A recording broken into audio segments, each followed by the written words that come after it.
Good afternoon and hello everyone. I am Catherine Poggi, an educational consultant with Patton Pittsburgh, and with me today is fellow consultant and state lead on our secondary transition initiative, Hillary Mangus.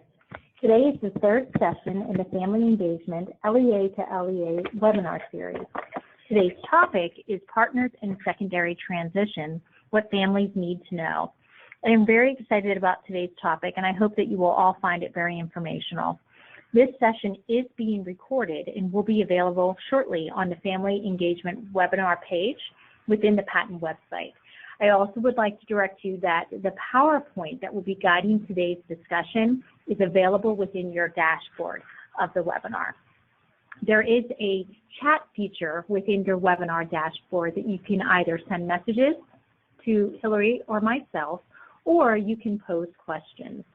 And those both are drop downs that you can access typically on the right-hand side of your screen. So to get started today, we have two slides that we always use anytime we have a Patton presentation. The first is the Patton mission, and our mission statement replicates the fact that we support the efforts and initiatives of the Bureau of Special Education and local education agencies. Patton's purpose is to build capacity of the LEAs and to serve students who receive special education services. And the intent of today's webinar is to share information for LEAs that are attending and family members around the topic of transition and how family members can be active partners in the transition process. The next goal speaks to our commitment to least restrictive environment, or what we often call LRE. And essentially this goal is the fact that we always want to make sure that we are working within a student's present educational placement, and we want to partner with all team members before a more restrictive setting is considered. The next slide you're viewing is actually the brochure that we've used this year to guide the Family Engagement webinar series. As indicated, today is the third of 5 webinars that we are featuring this school year.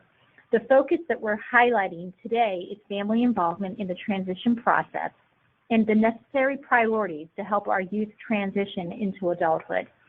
Areas of focus that we will touch on today include a parent's role, how they can explore customized employment, entitlement versus eligibility decisions, and next step education plans.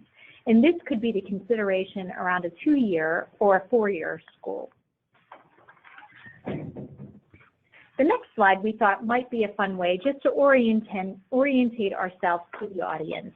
Again, my name is Catherine Poggi. I'm an educational consultant within the Patton Pittsburgh office, and my primary duties within the initiatives out of Patton include autism and behavior. From the autism lens, Hillary and I both have been highly involved with the Achieve Project, which is focused really on the topic area that we will be highlighting today, and it's partnering with schools and families around transition decisions. In addition, I've spent the bulk of my career working with behavior.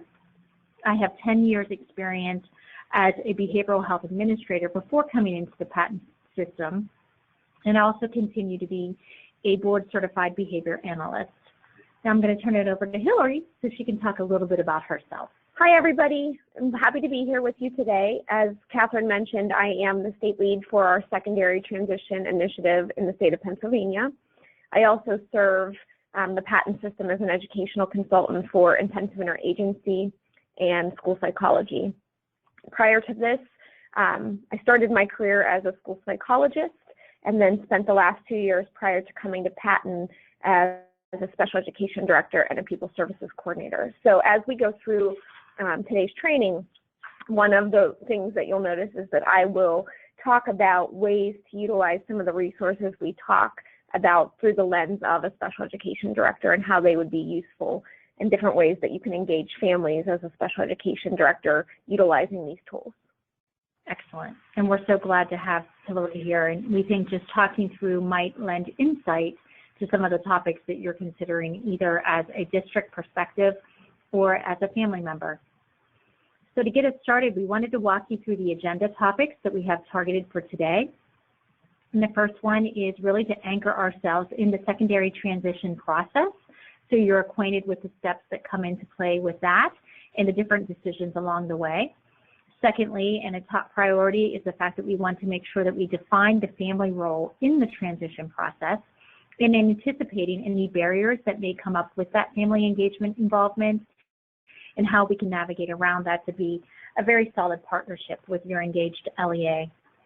Number three, we're going to work through the different resources that we have to assist with this process, and that will be an introductory step into them and also an orientation. And I think that will help you decide if you are exploring next step educational placements, or if you're looking into more independence, or even the employment side. We've tried to categorize those, and that may allow you to have a more focused search. And then lastly, we're going to work through some of the suggested resources and things that the LEA level school districts can use to be successful through this decision process. Okay. One of the things we always want to do when we work through our family LEA to LEA webinars is to make sure that we're staying rooted with the PTA standards. You will find that the topics covered in today's content are addressing Standard 1, Standard 2, Standard 3, and Standard 5. One of the things we want to make sure that we're iterating and sharing today is that schools can be a very helpful role in supporting the transition process. And one of the priorities is making sure that they are welcoming all families into that community. To be able to do that, we want to make sure that we're improving our effectiveness of communication, and also by demonstrating tools that can help facilitate that transition process. That will assist with providing supports to the students and ultimately sharing the power with the parents and the schools in the whole transition planning process. So to begin the discussion, one of the things that I think is really important to discuss is what actually secondary transition involves. And so on this slide, you see the IDEA 2004 definition of secondary transition, keeping in mind that secondary transition really is the plan in the IEP that involves the process of preparing students for life after they leave high school, including participation in post-secondary education or training, employment, and community living.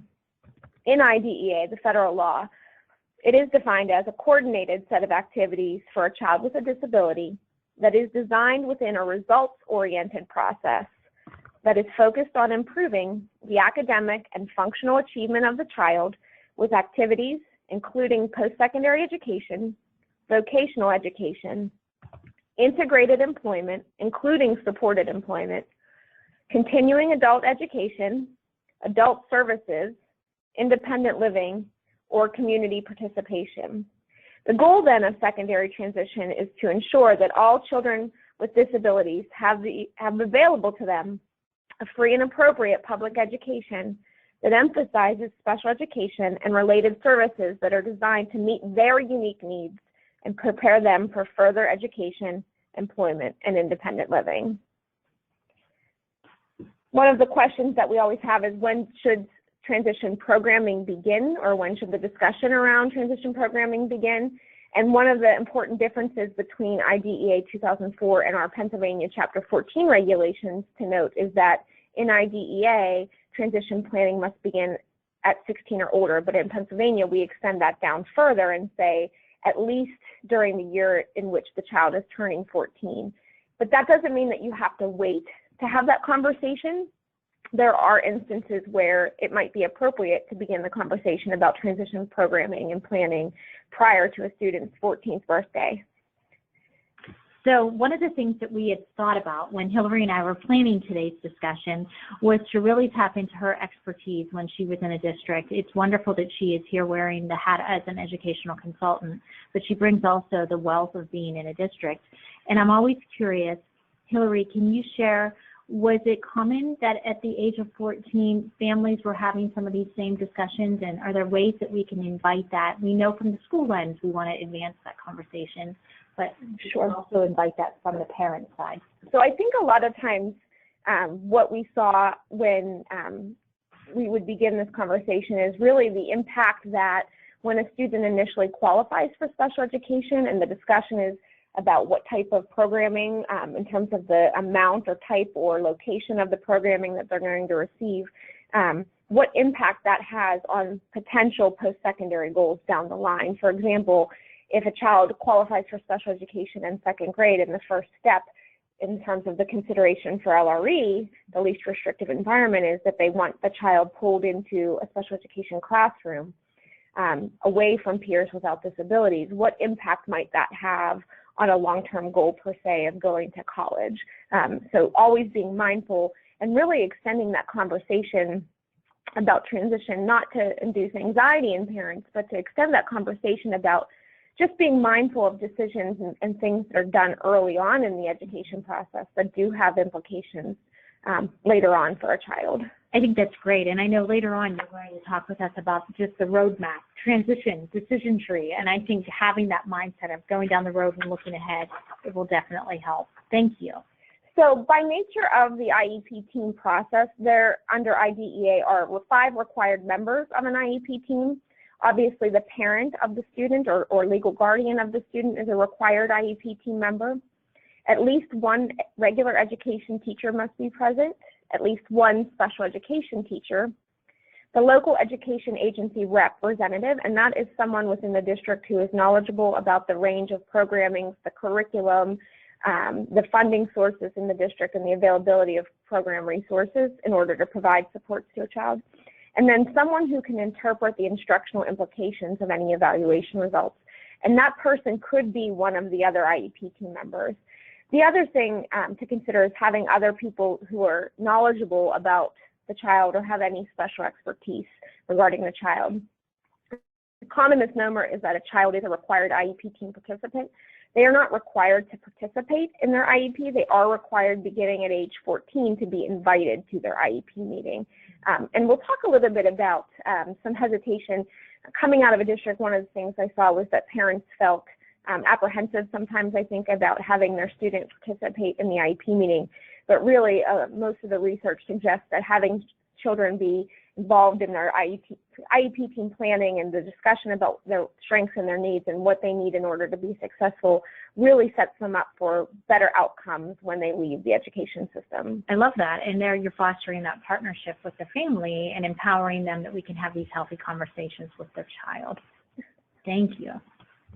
So in terms of what actually needs to be addressed in the transition section of the IEP, one of the things that we always stress is that all of the goals that are developed in that section really should be related to and based on sound assessment, which includes input from both the student and the parent, and then reflects upon strengths and interests and needs of the child. And that would help to guide goals related to post-secondary education and training, employment, and independent living. Remember, these goals should be derived from a variety of sources that meet each of these 3 area needs as applicable to the student. And it should be documented as evidence in the present education levels or present levels of functional performance. These things should be coordinated sets of activities that help to plan for adult life. The plan should reflect any activities, experiences, or services that are needed to be done beginning at 14 or younger when appropriate that would help the student prepare for transition to the adult world. So when you're doing that, some of the things that you should be thinking about are, what are the student's current levels of educational performance, and what implications does where the student is now have on where they need to be in the future, and really being mindful of, if this is where the student is now and this is where they want to go, what priorities do we have in terms of closing the gap for the student to potentially get there? What activities and strategies should be included into the IEP to help the student move towards the realization of his or her goals? What community supports or linkages do they need, or programs that would help them to achieve their goals and ensure success for them to enter into the work world? And also really starting to develop the student's self-determination and self-advocacy at that point, and being involved in their planning process in order to help make sure that they are understanding what they're going to need as they move forward and what their rights are. So these are such critical components, and I love the graphic because it does depict that it's an ongoing conversation and at any point you can enter. Hillary, can you provide some guidance as to any one of those 3 depicted areas, independent living, post-secondary education, or employment, that we can really bolster involvement with parents and have the conversations to start to think about how they can partner with some of those priorities with their child? So I don't think that any one of them in isolation is more or less important than the other. I think they all really are critical, and I think parent involvement in terms of each of these is the most important aspect of this plan, because the parent is the one who's been with a child from the beginning of the process. They're now involved in the process, and they're going to be the ones who are with the child when the school is no longer there. And so to really have that active engagement of a parent during the transition process really helps to make sure that the information that you're receiving from the child aligns with what we know about the child through anecdotal observations or through curriculum-based assessments or through different types of experiences that they've had, and really being part of some honest conversations about, if that's the goal, we need to take these steps to try to get there. And really, one of the things I think that we've learned through the ACHIEVE process that we're doing is really that there are things that when you're talking about, for example, independent living, that looks like one thing to a school district, but it looks very different in their home setting. So having that honest conversation about what are the skills that the child currently has related to that.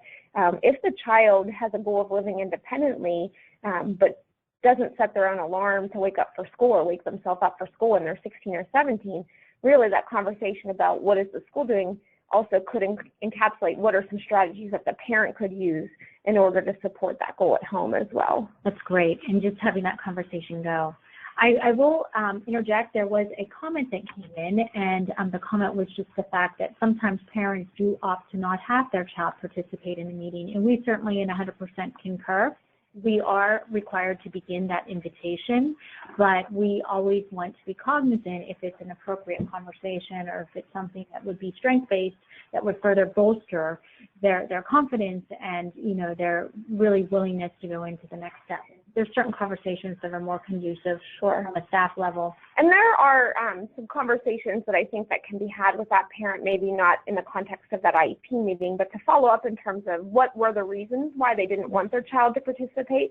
I can say from experience as a director and sitting as an LEA representative that there are times where some of the information that's being discussed may not hold the child's interest or may not be developmentally appropriate at that point to have a conversation about. But I think sometimes, and we'll allude to it later in the training, the biggest concern is, one, the anxiety that comes around the conversation of transition and really thinking about, oh my goodness, the school district at some point is going to go away from my child. And so that the basic, the definition of transition means change, and we know that change produces anxiety. So I think sometimes there's an anxiety around the part.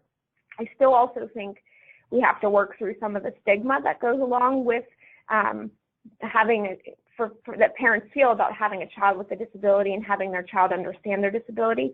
But I think that can be really supported by providing sound resources that help the parent understand why it's important to begin engaging the child in that process. And really, one of the one-page guide resources that we'll share with you later helps to explain the difference between what a child is eligible for under IDEA and in the educational setting, which is entitlement. They're entitled to a free and appropriate public education.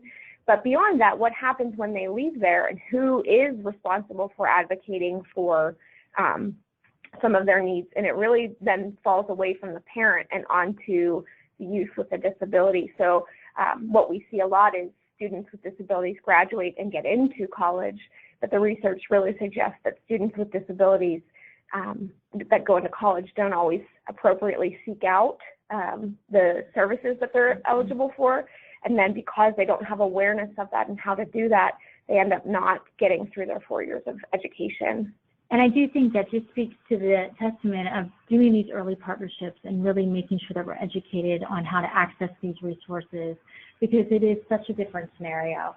So thank you for the comment that came in, and thank you, Hillary, for giving us a foreshadow of where we're going. No problem. Future content. I wanted to share with you all the secondary transition and that standards aligned system roadmap. This is a resource that we share with schools when we're explaining the secondary transition planning process. And the reason why we use this visual is, as Catherine alluded to earlier, it really is an ongoing and evolving process, as you can see by the arrows that kind of circle around at the bottom. This begins when a student is 14, and it really does need to involve sound, good assessment, those of interest and preference, and also aptitudes, abilities, and skills. those assessments should be updated annually, and they should be individually geared toward what the student is interested in, or developmentally what they're able to handle. Those really should then guide the development of the post-secondary goals. And I liken IEPs for students of transition age to the bridge, right? The information that we collect in that assessment and planning process tells us where the student is now, and then their post-secondary goals tell us where they want to go. What we should be developing post-secondary IEPs for, the measurable annual goals for, really should be those things that help to bridge the gap between where they are now and where they want to go. So that really means having good, sound present education levels that are based on assessment and data, that we're aligning the courses of study that the student is taking and their transition activities and services to those measurable annual goals, and we're monitoring their progress ongoing, and then repeating that process until they exit and graduate. And really, by doing this process well, we increase the students' opportunity for successful post-secondary goals and adult living in the community. I love that you've highlighted the notion of progress monitoring being ongoing, because you know that little square that we've got depicted in the right-hand corner does show that all of those steps are going simultaneously. And it really does speak to the power if we can start this early and start these partnerships, these healthy relationships with families early. Beginning at 14, we should have a really well-informed base. Right.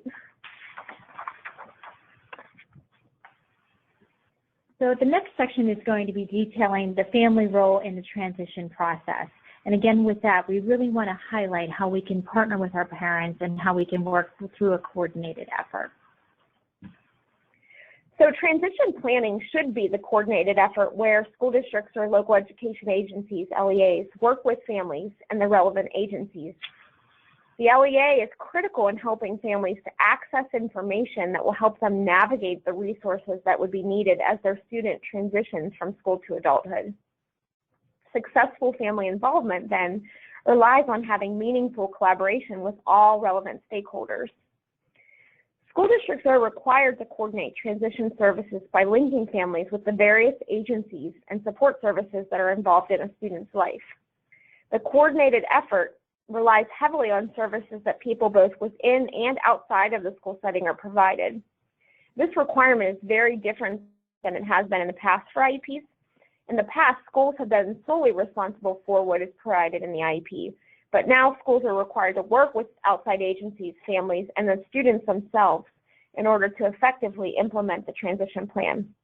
In fact, under IDEA 2004 regulations, there is specification that LEAs are required to invite agencies who might be responsible for providing or paying for transition services to attend IEP meetings with parent permission. For example, a community mental health center might be providing training on using public transportation. If this was the case, then those outside agencies should be considered to be invited for attending transition planning meetings, again, with parent permission. Howard, do you have any insight on other affiliated agencies that would be great to have at the table? I know with some of our work that you and I are doing, we're working closely with OVR, and that transportation component has been really one that's been spotlighted. If the district is in one locale, but the community college may be across the county line. Sure, I would say OVR is probably actually one of the most important agencies to at least provide information to parents about, but also when they're when a case is active for a student, or when the student is eligible to receive pre-employment transition services through OVR, that they at least be invited, and or if their parent isn't ready to have them at the table, that information is provided to the parent so that they know who OVR is, the Office of Vocational Rehabilitation, and what types of supports can be provided to students, and how they really start to close that gap. And active planning earlier on really helps to ensure that the student has an open case or is considered for whatever supports they're eligible for. I would say also case managers through the mental health system or through the Office of Intellectual Disabilities, if students have those people, it's really important that what we're doing in the plans for each of those agencies kind of align together.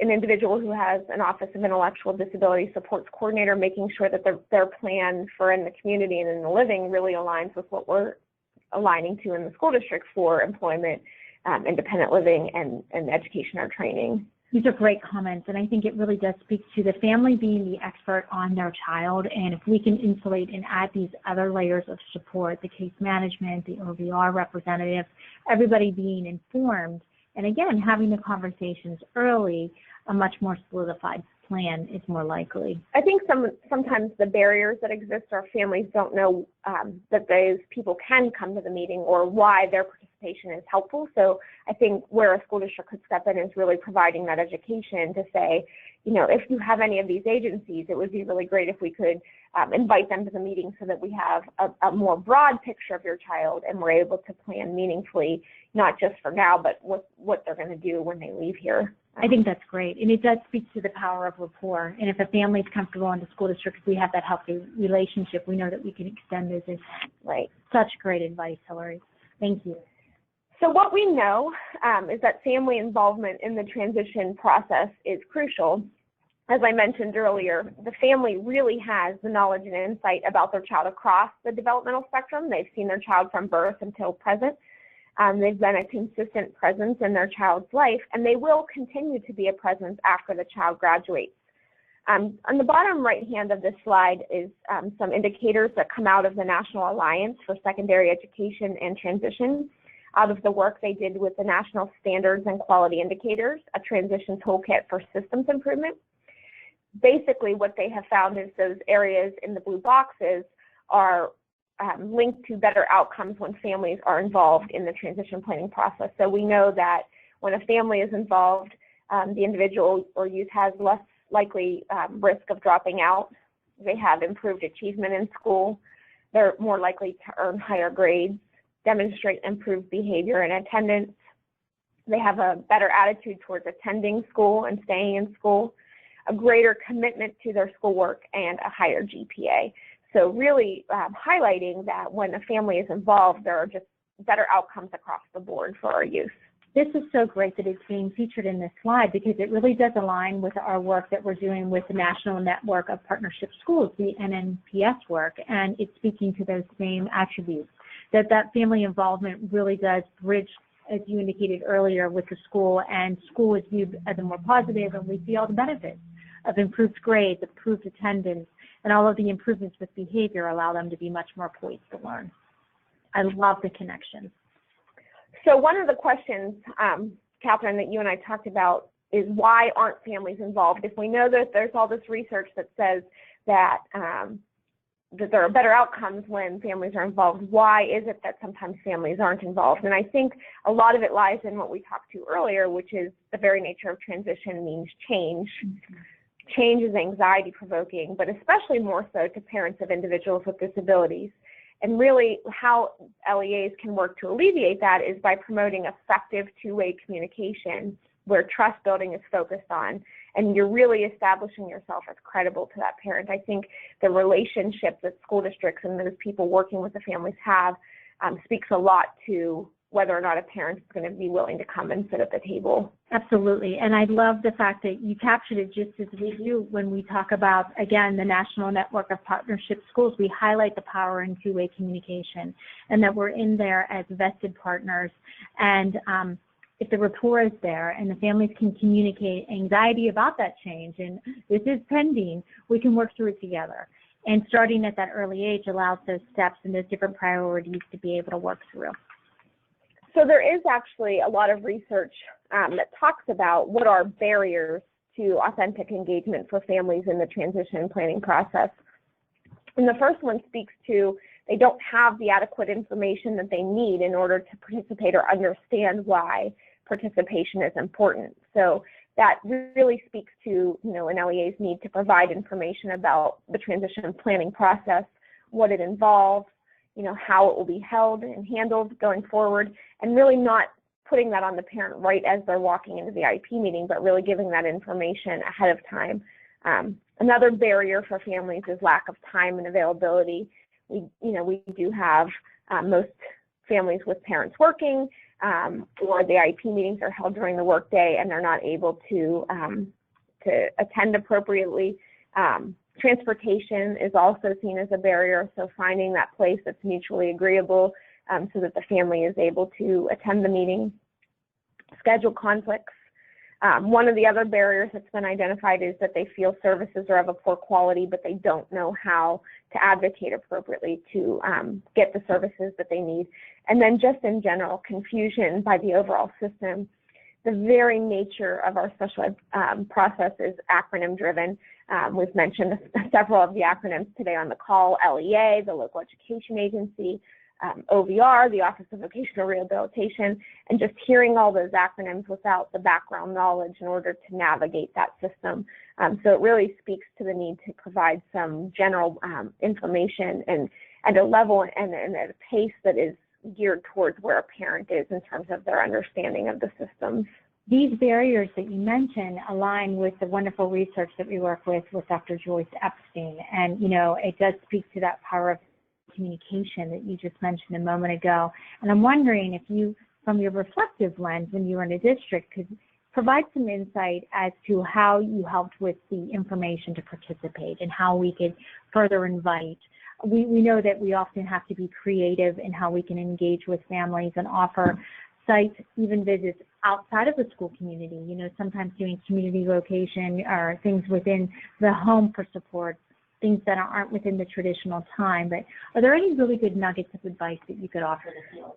Some of the things that we did within our district in order to help get this information out is we actually found that events for parents were better attended if their students were presenting or were sharing something that they had done.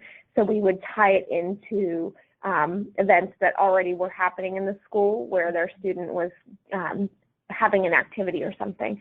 The other part of that is that they were also better attended when they didn't feel like the school district was sitting over their shoulder and listening to the topic. So we did bring in some speakers. We utilized our Centers for Independent Living, and they came in and did a series both for transition age youth and the parents surrounding transition-related topics. In terms of time and availability, obviously we have the obligation to make the IEP meeting held at a time that is agreeable, and we did offer conference calls. Obviously, it's better to have the parents sitting at the table with you. We did have transportation as a barrier in our district. There was no public transportation to our junior, senior high school, so we would hold meetings in the elementary buildings for high school age students in order to have parents be able to attend. Those were both more walkable and on public transportation lines where families could attend. That's wonderful. And you've highlighted some of the things I know, even with technical assistance that I've been able to do with schools I'm affiliated with, and creating ways that the parents can come into the building and piggybacking some of these conversational topics, even having an informational table at the building if we're having perhaps a holiday chorus concert or another type of sporting event, just to continually have that conversation. Excellent. Thank you. So we know there's also research, and a lot of our research regarding secondary transition comes out of the work of the National Transition Training and Technical Assistance Network, NTACT, which has a lot of work done by Mary Morningstar and Paula Kohler, and they're researchers out of the University of Kansas and the University of North Carolina. What you need to be mindful of is what families need in order to participate. They need to understand why self-determination for their youth is important. In addition, they need education on what the transition process entails, what it means, what will be done during that time. In addition, education on secondary education and workplace requirements. So really understanding the difference between when a child is in school, what they're eligible to receive versus what they're eligible to receive in a workplace or in a college or university or some other type of post-secondary education or training facility. I think these are great topics, and it does really pose the thought that we've got to talk through, and I love the third one, the education on the secondary education and workplace requirements.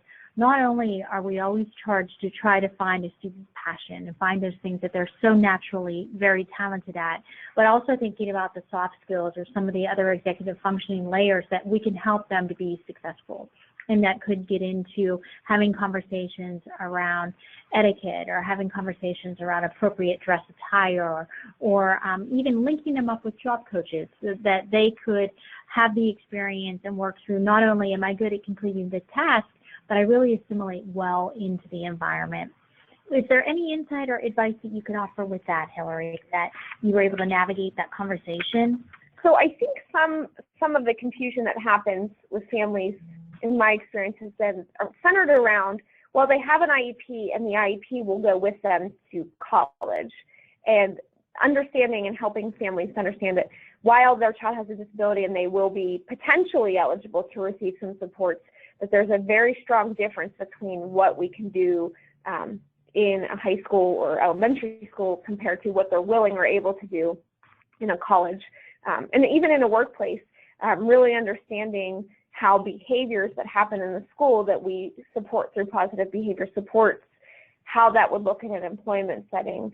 And really, I go back to that whole understanding of self-determination and having the child, when able to really be able to talk about and have knowledge of their own disability and then to be able to self-advocate really becomes important, because the biggest misconception is that because the child is still in school, potentially if they're going to college, that the parent would be able to advocate for those needs for their child, when in actuality, once they leave high school, it really falls upon the youth to seek out those supports and to disclose their disability at a disability services office and request accommodations from their professors or from their employer.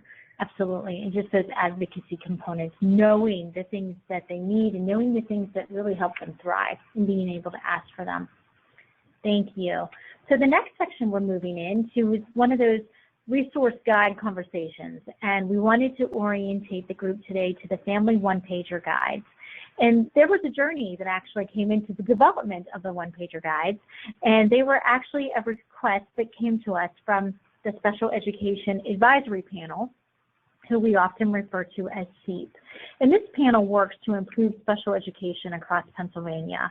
They advise the Secretary of Education and the Department of Education on the unmet educational needs of students with disabilities. They also touch on corrective action plans and on developing and implementing policies to improve the coordination of services for all of our students, and reviewing those things through our annual report. In addition, we find that there are special education regulations and funding procedures that are linked through SEAP, and this always helps the Department of Education in developing and reporting information that is required by law to the U.S. Secretary of Ed. So I know historically, because I was a part of some of the planning committees and the work groups, that so much time went into the Family One-Pagers. And knowing that we only had an hour today for today's webinar, Hillary and I both agreed right out of the gate that we wanted to touch on that. And it was clear that in talking about that, the one-pagers really do situate within those three buckets. So I think it'll be great to orientate the group to that now. So the first set of one-page guide topics sort of fall under the umbrella of employment opportunities for students. And so what you can see on this slide are hyperlinks that will actually take you to the documents that are presented below, but then you also just see some screenshots of what the actual documents look like. So what we wanted to do today during the call was to take you to the actual document and give you a little bit of information about what each one could provide to you or to a parent. So the first one is the importance of employment, why work? And I'm going to click on that and open it. And it didn't like me, but bear with us for a second because it is going to open.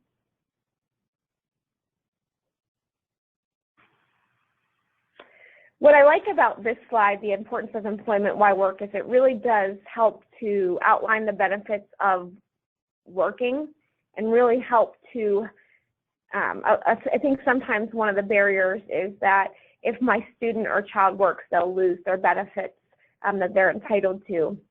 So it helps families to start that thought process of that their child actually can work and still receive some of the benefits through Social Security and still be able to work. I think that's a great point. And I think also just being able to know that the social benefits and the independence benefits of being able to work.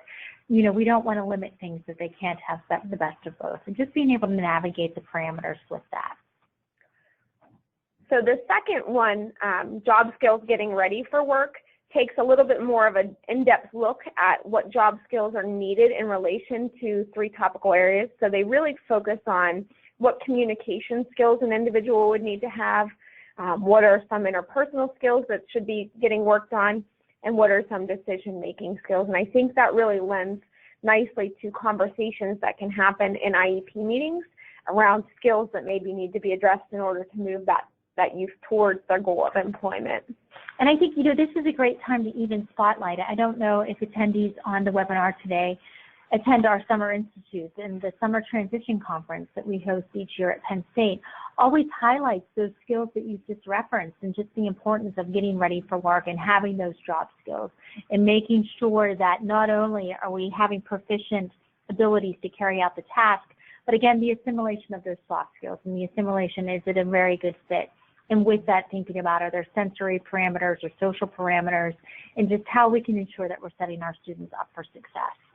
The Preparing for Employment document really does a nice job of reviewing why it's important to have high expectations for all students, even our students with the most profound and significant disabilities, and really talks about what are tips that the parent and child can work on with regard to communication and involvement and participation in the IEP team. The other thing that it does is it overviews social skill areas of need and different job readiness skills that should be addressed. And it provides a link to information that helps parents better understand secondary transition as a process. Provides information on work-based learning experiences, or WBLES, W-B-L-E-S, work-based learning experiences, and then has a plethora on the back side of it of links that are resources that can be utilized by the IEP team or by the parent in order to find more information about any of the topics that are involved on that one-page guide. And then finally, there is one of the one-page guides that focuses specifically on customized employment. And so customized employment really is a process where a job is created either in a place that already exists based off of duties that someone did before that are no longer their essential duties of their job but still need to be done, or based on that individual student's strengths and abilities.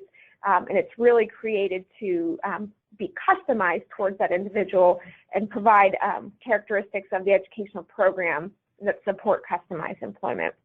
It also talks about ways families can approach the topic of customized employment and understand it, and then gives links to resources for parents so that they can further explore what actually is involved in a customized employment process.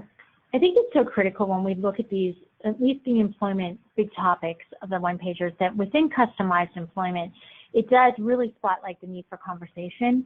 And I think, too, when we talk about the teaming component, there's such great inroads with community involvement and those partnerships with the schools, because customized employment really could be something that is maybe not something on the school's radar, but having those candid conversations with the parent, knowing the students' preferences and knowing their talents, there are ways that things could be carved out, that these students can be gainfully employed and they're doing something within the workplace that not only is making a difference, but it's really contributing to their own personal growth. Just as we talk about least restrictive environment from the educational standpoint, these documents really walk through the range of what is a least restrictive work environment to what is a more restrictive work environment. And recent legislation that is governing Office of Vocational Rehabilitation and also legislation in Pennsylvania, including Experience the Employment Connection, they really are focusing on having individuals with disabilities receiving competitive integrated employment.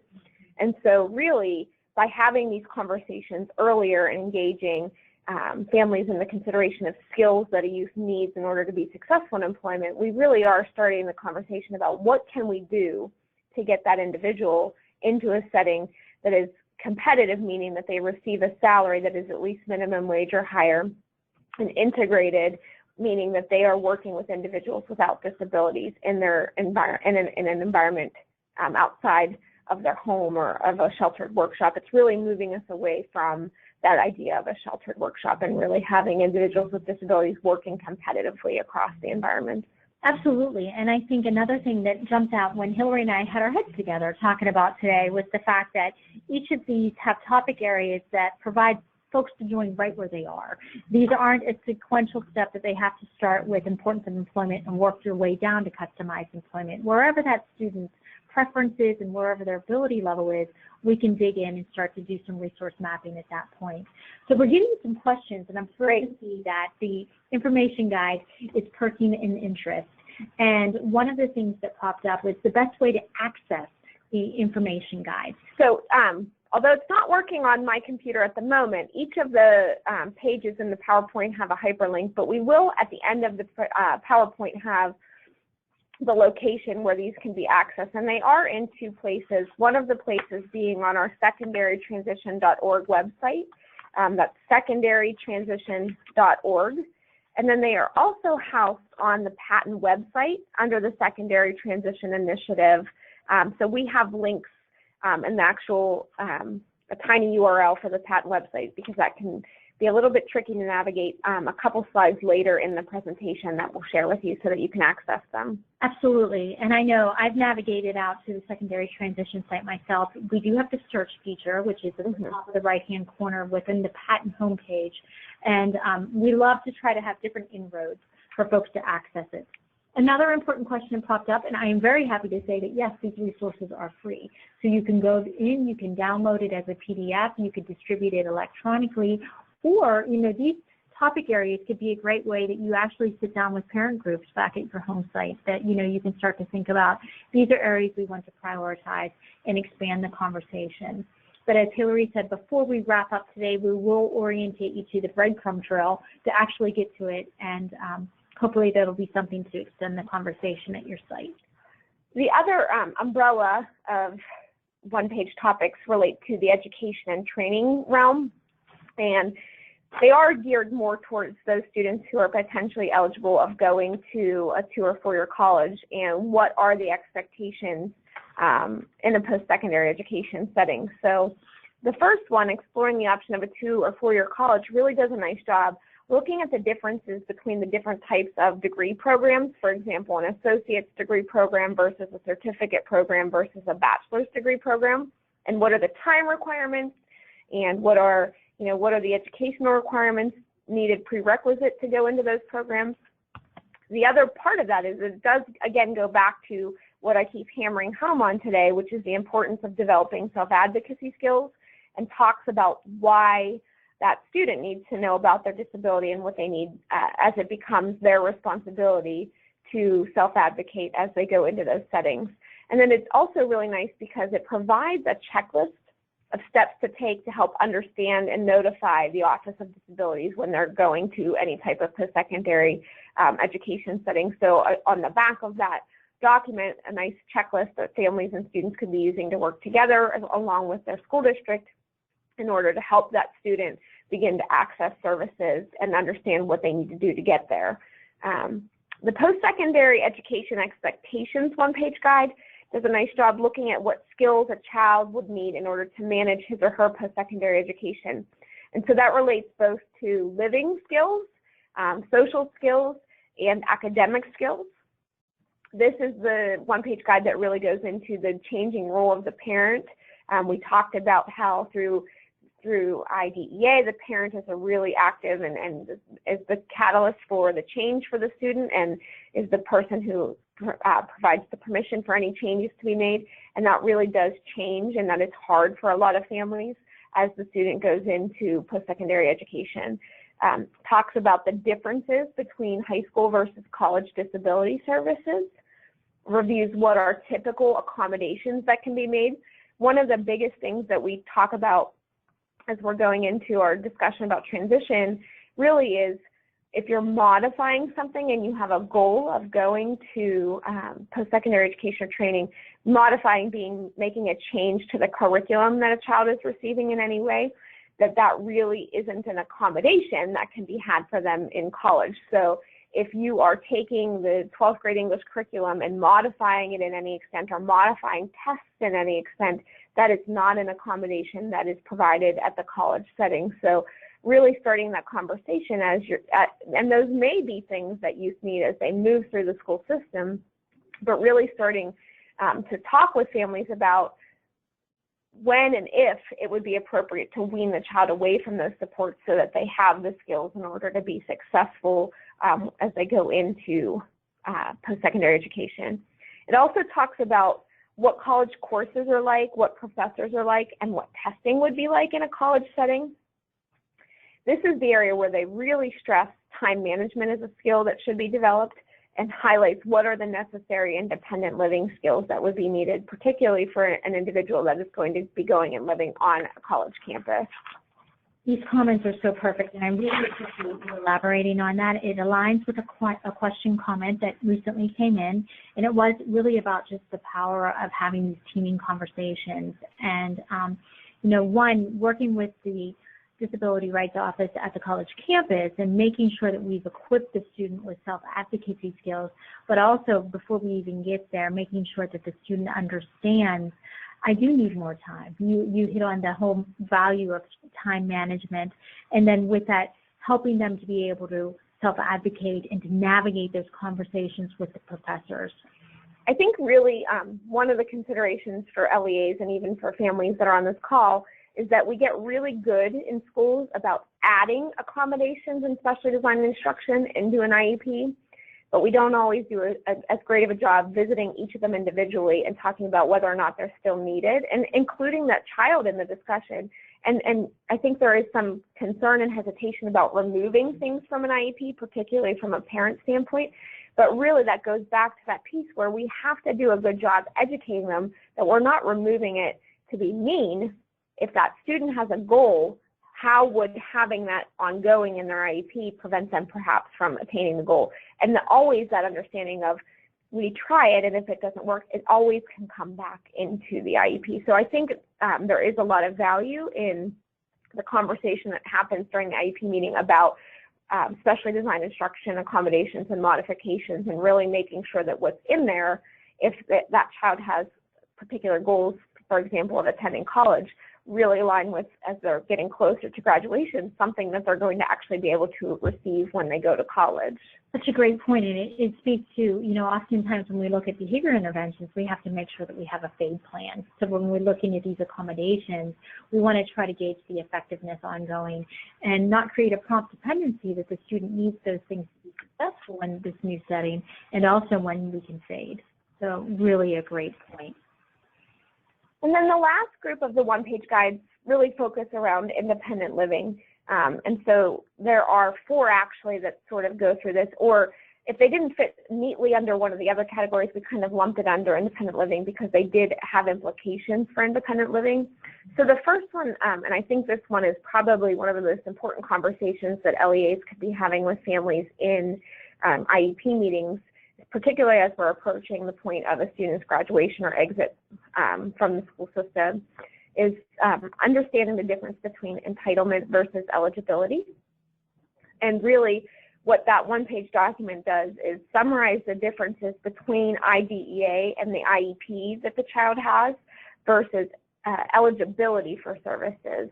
So really going through what is involved in ADA, Section 504, and the Rehabilitation Act, and really talking about and providing resources to families to help understand those differences and what their child will be able to receive as an accommodation versus what they were entitled to receive in special education. Understanding self-advocacy, what that does is it defines what self-advocacy actually is, and it lists characteristics or behaviors that are evidence of someone who has achieved self-advocacy skills. And then on the back side of the sheet, it provides numerous resources to help youth and families understand how to develop self-advocacy skills. It's a really nice guide, and I think if I was going to say anything is the most important, I know I keep hammering it, but really self-advocacy is a really important skill for our youth to have. So let's triple star that. We look at things that are going to be super important. The next one is promoting independent living while still in school. And so this one-page guide provides suggestions for activities to do at school, in the home, and in the community to begin considering at least when transition planning starts, if not sooner in some instances. And I know I alluded to, for example, setting the alarm clock, having chores and responsibilities, having volunteer experiences, and then it also gives additional resources for review. One of the Achieve sites that we work at, one of the students had a period in their day where they received some support for organization, and the conversation in our meetings was that that student was actually really the person that the teacher went to say what's happening in each of the classes, and that information was then used to help other students. So the conversation was, if this student has a goal of going to college and they're the successful one doing this, could we wean away that period, and what would happen? When would that child get their homework done, and would they get their homework done? So really starting to have that conversation so that what we're providing, there isn't going to be a period at college where they let you have time to organize yourself and do your homework. You have to time manage and have that skill on your own. And really front-loading those conversations and preparing, almost even mocking it up and practicing. Great point. And then the final one, financial fundamentals discussion starters, really just kind of overviews 6 areas that can be used as topics for youth and families to talk about their financial future. So they focus on money management, earning money, what it means to borrow money, financial services and financial aid, and then risk management and insurance, and then that ever important topic of saving. And so what's great about that document is gives kind of just those conversation starters, but then it also links to additional resources that families could use to find out more information in order to help support their students. Excellent. Well, it's so hard to believe that our time is winding down, and if you could help us just orientate again, Hillary, how folks can find these resources. Right. So we did talk about the secondarytransition.org website. This website has a plethora of information about secondary transition, including the one-page guides. They are housed there by their topical area. It does have a search feature on the website, so you can put in one-page guides and you would be able to find them in that way. But then in addition, they are available on our patent website under the secondary transition tab, and there is a tiny URL link there. If you were to type that into your browser bar, you would be able to come across our secondary transition one-page guides there as well. Wonderful. I know a topic that we had hoped to walk through today, but we want to make sure that everybody is equipped with is the Planning for the Future's checklist. Could we just highlight where they could also access this document? So, right, this, if you look on the actual PowerPoint, down in the bottom left-hand corner, we do have a hyperlink there as well that you can search in your browser bar with that tiny URL, and it'll pull up this document for you. This does come out of the United Way and work with United Way, and it is things that should be happening by age level. So we just have a screenshot of 2 age bands here, but related to each of the areas. So training and education after school, employment, and community living. But what's great about this is, and I'll also just do, there's now an app for that. Mm-hmm. So this is a free app that you are able to download via Google Play or the App Store. The app looks like the graphic that's in the middle, and if you search by PA Planning for the Future, this comes out of 21 and Able through United Way. And what you're able to do with this is use the checklist to go through things that you should be doing as a family for your youth and IEP team members to ensure that all aspects of transition planning are happening at the appropriate levels. Currently, it is available in both English and Spanish. And what's nice about it is you're able to type in your zip code, and it links you, when you use it through the app, and it links you to phone numbers for all of those different agencies that we talked about that could be providing or that might be able to support your youth. Fantastic. So we're getting very close to the end, and we just want to make sure that we can wrap up with a few suggestions for how these things can be used with our parents. And I think the next slide just shows the continuum of that discussion. And thoughts we wanted to take away is we encourage you to take this information and embed it into your district's website. So any way you can use your social media or the different ways that you electronically communicate with your parents is highly endorsed. Secondly, there's such power in training parents. Hosting little professional learning communities where we bring parents in for workshops or certain topic areas would be highly encouraged. topic and way to get it out there. Thirdly, we have such blessings when we can work with our parent advisory committees and tapping into those resources and networking events. Webcasts like today, this event will be recorded and posted on the Patten website. This could be something that you could share, along with many of the great resources that Hillary spoke of from our national partners. And then lastly, making sure that we're always distributing the information out to the parents. The concluding slides for today's discussion highlights our references and just the research backing that was connected to today's presentation. We did get a couple questions that trickled in as far as resources and the availability of this content. One, thank you that everyone was interested in the topic. We are very happy to say that it has been recorded and it will be posted within the Patten website in the near future. You'll be able to navigate out to the Family Engagement tab to locate that. Secondly, the PowerPoint was shared today. If you have any questions in accessing that PowerPoint, you can reach out to either Hillary or myself captured on the screen. And we really just want to thank you for your time today. Such an important topic, and we want to make sure that the field is making the best use of that. So thank you so much, and have a great rest of the day.